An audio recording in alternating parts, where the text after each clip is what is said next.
తీసుకోరు మైండ్కి. కంపెనీ చెప్పిన సిస్టమ్ ఏదైతే దాన్ని తీసుకోరు.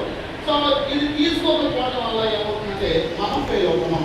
సో ఇక్కడ ఏమవుతుంది, మనం 2-3 కంపెనీలు ఏదో చేసి ఉంటాం, కొంత మార్కెట్లో తిరుగుంటాం, కొంత అవగాహన ఉంటుంది మార్కెట్లో, మనకంటే ఏదో ఉంటుంది కదా.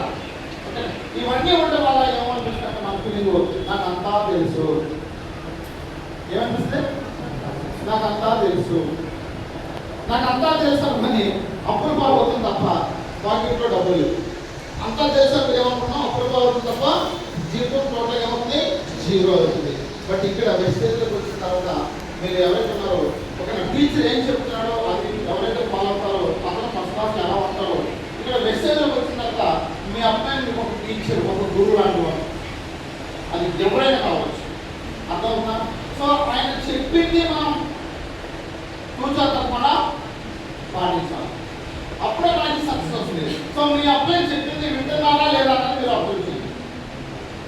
ఓకే, మీ అబ్బాయి మిమ్మల్ని ఇక్కడ నుంచి దూకమన్నాడంటే మీకు ఏదో బెనిఫిట్ ఉంటేనే ఆ పని చేయమంటాడు, అంతే నాకు వద్దునే మిమ్మల్ని పోయాడు. అర్థంగా ఈ సిస్టమ్ తోసేది కాదు. ఈ సిస్టమ్ ఏంటంటే కింద మిమ్మల్ని వినిపిస్తే పైన